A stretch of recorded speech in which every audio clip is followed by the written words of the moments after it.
राम राम सबका। बहुत दिनों बाद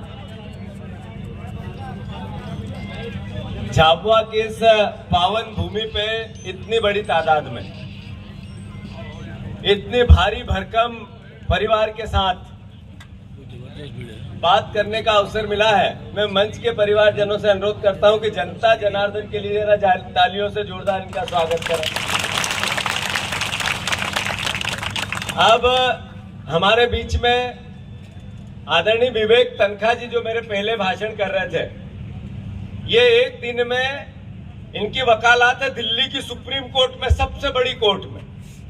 सब गरीब गुबड़ों के केस लड़ते हैं, जनहित याचिकाओं है, जो समाज में कुछ न कुछ सुधार हो उसकी लड़ाई लड़ते हैं। अभी कांग्रेस पार्टी के खाते सील कर दिए थे बीजेपी वाले ने, मोदी ने, तो उसकी भी लड़ाई लड़के जीते हैं। ऐसे है, ताली मत बजाओ, असली बात तो मैं कहना भी रुका हूं। एक दिन में 50 लाख कमाते हैं, वो छोड़ के तुम्हारे बीच में आए, अब जोरदार तालियां बजाओ। मंच पर विराजित हमारे सबसे जवान, सबसे युवा, जोशीले, एकदम विक्रांत थोड़ा बुजुर्ग लगता है पर वो नहीं लगता है, आदरणीय कांतिलाल भूरिया जी, ताली बजाओ।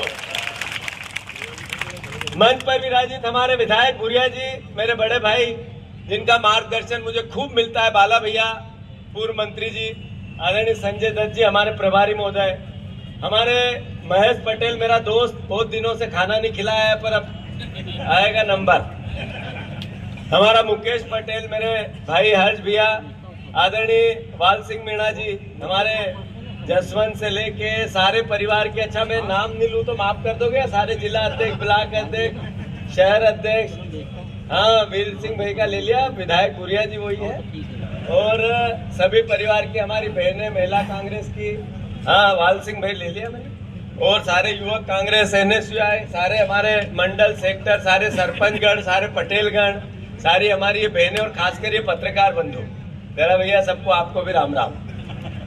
मैं अनुरोध ये कर रहा था कि बहुत देर से आप लोग बैठे हैं, मुझे पता है इस बात का, और हमें इसके बाद धार जाना है, वहां भी इंतजार चल रहा है। पर आदरणीय यहाँ उपस्थित परिवारजनों, आज से 10 साल पहले लोकसभा का चुनाव हुआ था। नरेंद्र मोदी जी को लोगों ने भारी भरकम वोट से प्रधानमंत्री बनाया था। उन्होंने कहा था बहुत हुई महंगाई की मार, अब की बार मोदी सरकार, जब अपनो मिठो तेल थो 30-35 रुपया को, अभी जो 130-35 को, सही है कि गलत? सही। फिर कहता था बहुत हुई महंगाई की मार, अब की बार मोदी सरकार, जब चांदी थी मारो ख्याल 4-5 हजार की, अब कई भाव है 70 की 85 90, यो मोदी ने दूर कर दियो चांदी से कि नहीं कर दियो? बहुत हुई महंगाई की मार, अब की बार मोदी सरकार, ये नारा था। फिर कहता था बहुत हुई बेरोजगारी की मार, अब की बार मोदी सरकार, 2 करोड़ रोजगार। हमारा कोई एक आध छोरा का नौकरी मिली? अरे 55 लाख मिलेगी होगी। अच्छा, ये पत्रकार बंधु आपके रिश्तेदारों किसी को मिली? किसी को नहीं मिली। अच्छा चलो कोई बात नहीं। फिर कहते थे काला धन, स्विस बैंक 15-15 लाख मुफ्त में मिल जाएंगे। याद है तुम्हारी यह बात 10 साल पहला की? ये बीजेपी वाला चिल्लाता था, याद है या नहीं है? तो एक आध का खाता में आया, इना दुकान वाला भैया का, तुम्हारा मूछ वाला में आया नहीं आया? चलो कोई बात नहीं, यहां भी चलोगे। फिर मोदी जी कहते थे न खाऊंगा न खाने दूंगा, मेरे आगे भी कोई नहीं और मेरे पीछे भी कोई नहीं है। याद है तुम्हारी बात? याद है, मतलब भूलो मत ये बात ना। अब नरेंद्र मोदी अपना मुंडा से नहीं बोला। अभी नरेंद्र मोदी जी भोपाल में आए, मैं उनसे 5 सवाल करके आया हूं, फिर दोहरा रहा हूं। अरे मोदी जी, आपने कहा था न खाऊंगा न खाने दूंगा, तो आपको बॉन्ड योजना के अंतर्गत आपकी पार्टी ने लगभग 7,500 करोड़ रुपए खा लिए। आपको बताना पड़ेगा देश को कि आपने जिन पर CBI, ED और इनकम टैक्स के छापे लगे वो गिरफ्तार हुआ तब छूटे तब सबसे आपने आपकी पार्टी में चंदा लिया। आखिर ये रिश्वत नहीं है तो क्या है, ये उगाई नहीं है तो क्या है? नरेंद्र मोदी जी को बताना पड़ेगा, देश को बताना पड़ेगा कि एक कंपनी जिसकी कुल इनकम 181 करोड़, आपने उससे 1100 करोड़ आपकी पार्टी में चंदा ले लिया। अरे नरेंद्र मोदी जी, आपको बताना पड़ेगा, जब कोविड में एक एक व्यक्ति घर से नहीं निकलता था, जिसके पास जो था वो देता था, उस कोविड में भी लोग अपने आप को दान कर रहे थे, समर्पित कर रहे थे, अपनी संपत्तियां लोगों के लिए कुछ न कुछ दे रहे थे। तब भी नरेंद्र मोदी जी ने कोवैक्सीन के मालिक से 50 करोड़ रुपए भारतीय जनता पार्टी में डलवा लिए। ये खाऊंगा न खाने दूंगा, बिल्कुल खा गए कि नहीं खा गए? फिर नरेंद्र मोदी जी से हमने दूसरा सवाल किया, करप्शन, भ्रष्टाचार के अगेंस्ट मेरी लड़ाई है, एक भी भ्रष्टाचारी को छोड़ूंगा नहीं, सबको जेल की सलाखों के पीछे पहुंचा दूंगा, वो कोई कितना भी बड़ा आदमी क्यों नहीं हो। याद है आपको, ऐसा बोलते थे वो? बोलते थे। 141 लोग जो करप्शन के अगेंस्ट, इन पर ईडी और सीबीआई ने छापे डाले, वो कांग्रेस पार्टी के भी थे, अन्य पार्टियों के भी थे, बीजेपी के भी थे, सब बीजेपी में है। सबको जैसे ही बीजेपी में लिया, उनका करप्शन धुल गया। मोदी जी, ये दो आंखों से आप करप्शन से कैसे लड़ सकते हो? आपकी ऐसी कैसी तलवार जो बीजेपी के करप्ट लोगों पे चलती नहीं है, केवल विपक्ष में चलती है। हमने उनसे सवाल किया, मध्य प्रदेश में आप आ रहे हो, आपको बताना पड़ेगा कि 265 लोकायुक्त के मुकदमे बीजेपी के नेताओं पर और अधिकारियों पर है। आपका लोकायुक्त, शिवराज सिंह चौहान का लोकायुक्त, उनने कार्रवाई की, उसमें से 50 लोगों को सरकार ने बिना मुकदमा लगाए छोड़ दिया, माफ कर दिया। क्यों? आखिर लोकायुक्त गलत था या सरकार गलत थी? ये प्रदेश को पता चलना चाहिए कि नहीं चलना चाहिए। मैं अनुरोध करना चाहता हूं नरेंद्र मोदी से कि मोदी जी, जो 200 से ज्यादा लोकायुक्त के केस आज भी हैं, वो सरकार अनुमति नहीं दे रही है, तो आपकी ईडी, आपकी सीबीआई, क्या आपकी कोई एजेंसी उस पर कार्रवाई करेगी? शिवराज सिंह चौहान पर भी लोकायुक्त का जांच चल रही है। हमारा मुख्यमंत्री, अभी का मुख्यमंत्री, पर्ची का मुख्यमंत्री, विधायक और जनता का मुख्यमंत्री नहीं है, पर्ची का है। नरेंद्र मोदी ने पर्ची भेज के कहा, पढ़ो, उसमें से निकला मोहन यादव। सही है कि गलत? सही। मैं आपसे इतना ही अनुरोध करना चाहता हूं, नोटबंदी, नरेंद्र मोदी जी ने कहा था देश को नोटबंदी से नुकसान हो। मेरे भाइयों बहनों, मुझे 60 दिन दे दो, 60 दिन।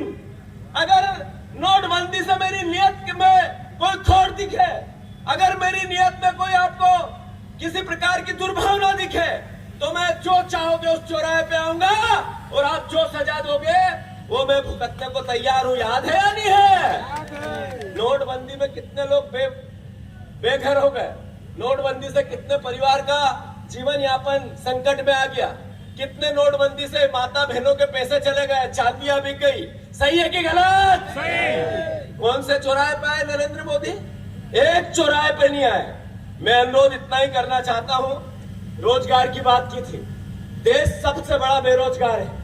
महंगाई की बात की थी, विश्व में सबसे महंगे खाने पीने के देशों में भारतवर्ष का नाम आ गया है।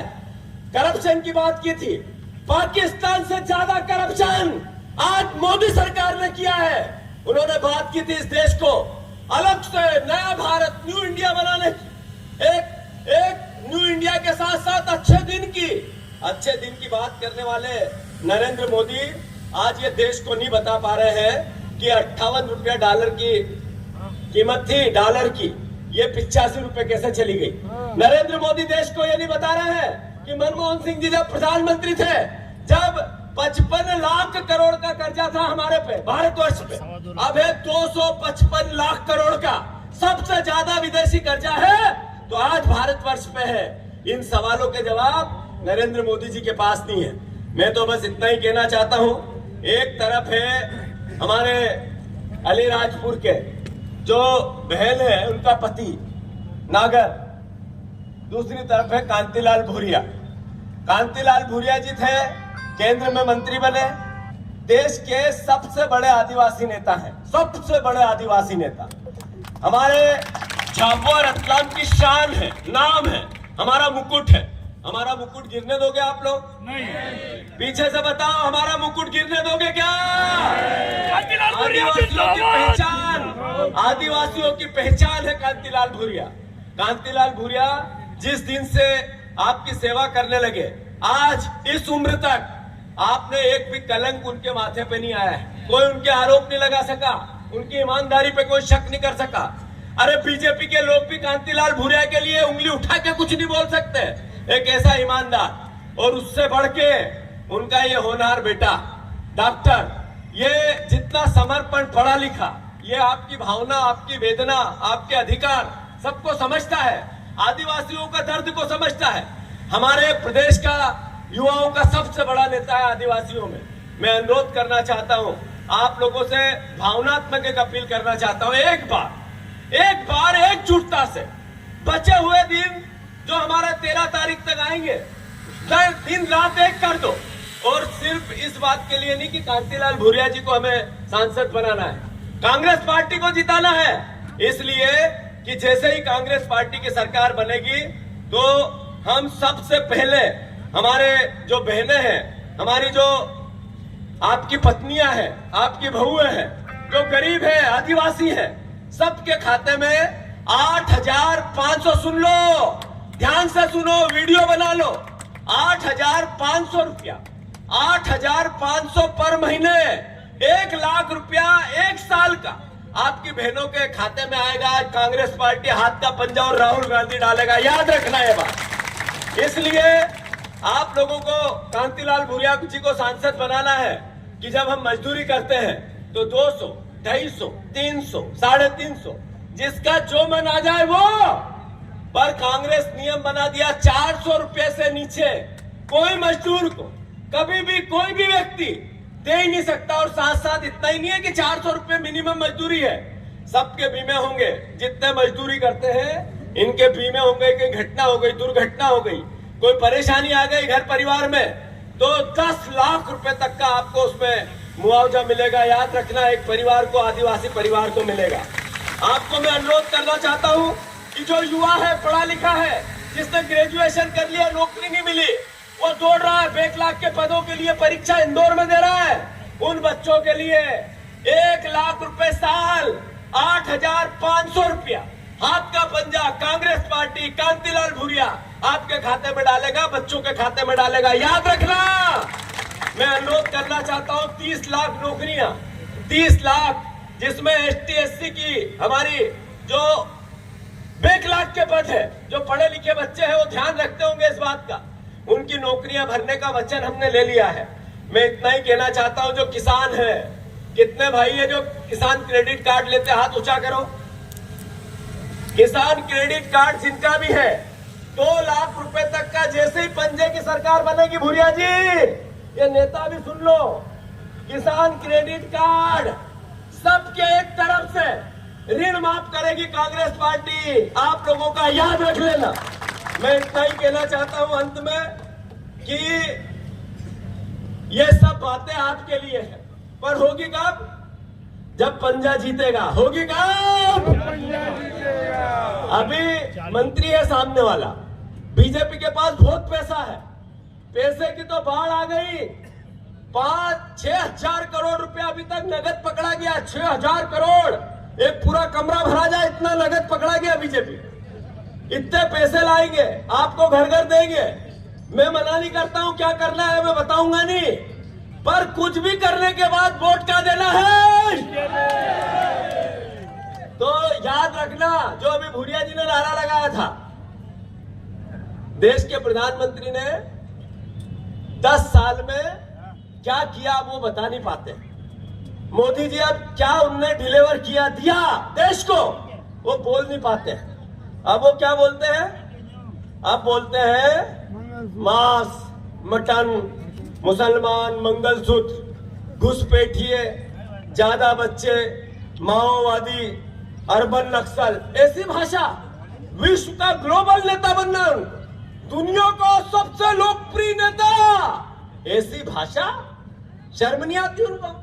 अरे इस तरह का अगर देश का प्रधानमंत्री सर का मस्तक होता है, देश के प्रधानमंत्री हमारे विरोधी है पर हमारे दुश्मन नहीं है, वो दूसरी विचारधारा के हैं।